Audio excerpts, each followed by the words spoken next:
अमेरिकेतल्या बुधवारी रात्री ट्रम्प तात्यांनी मोठं भाषण दिलं. माझा एक चिमुकला प्रश्न आहे त्यांना, का दिलं आज हे भाषण?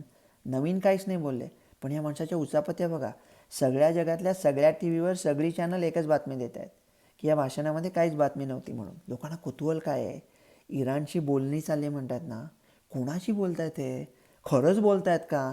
का आपलं मे और मेरी तन्हाई, का भारत पाकिस्तान युद्धाच्या वेळेला फोन केला होता तसं बोलाचीच कढी, बोलाचाच भात, बोलाचंच बोलणं? माझ्या मते दोन गोष्टी असतील. एक म्हणजे कदाचित नुसत्याच पुड्या टाकत असतील. हो, अमेरिकेतले राजकारणी बोलतात कधी कधी खोटं, आणि एक खोट्याचा पण फायदा आहे ना.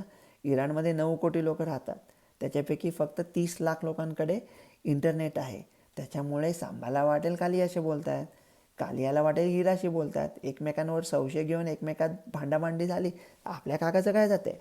आणि दुसरं म्हणजे बोलतायत समजा कोणाशी, त्या माणसाचं नाव घेतलं तर CNN लगेच जाऊन त्या मोश्तबा खोमेनीच्या कानात सांगेल. तो मेला असेल तर तो जिथे असेल तिथे जाऊन त्याला विचारतील, या माणसाच्या बायका पोरांचा पत्ता तुला व्हॉट्सॲप करू का टेक्स्टने पाठवू? एक गोष्ट ट्रम्प तात्या नाही सांगू शकले अमेरिकेला, की 47 वर्ष इराण धमकी देते आहे.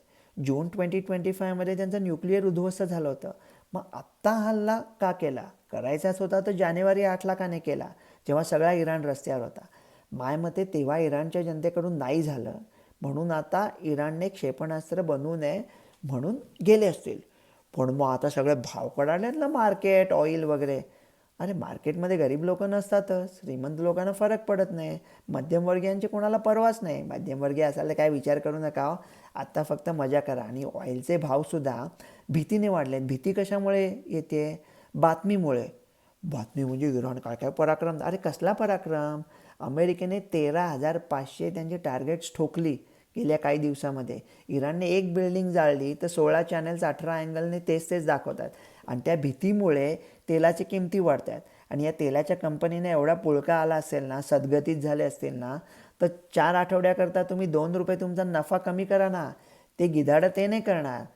मग हे संपणार कधी? 2 दिवसात संपणार होतं ना. अमेरिकेने काय आता ज्यांना जे चोपायचं होतं ते चोपून झालं आहे. अमेरिका म्हणाला आम्ही आता निघतो, व्हेनेझुएलाकडून आम्हाला तेल येते, आम्ही आधीच बंदोबस्त केलं.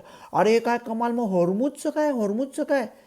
आता होर्मुज काय इराणच्या तीर्थरूपांचं आहे का? तिथे बाकीचे 8 देश आहेत. इराण त्यांना कशाला त्रास देते? ते देश बघतील ना. अमेरिका करेल मदत, आणि हॉर्मुजमधल्यामुळे अमेरिकेचे पण भाव कडाडू शकतील ना, मग प्रॉब्लेम येईल. अरे जर का अमेरिका नेटोतून बाहेर पडला आणि ते जे पैसे अमेरिकन करदात्यांमध्ये वाटले ना, तर अमेरिकेमध्ये 365 दिवस नवरात्र होईल. पण प्रश्न राहतोच की आज भाषण का दिलं? कोणाला माहीत नाही हो. ट्रम्प त्यांना कधी कधी स्वतःच माहीत नसतं काय केलं ते. रवी गोडसे.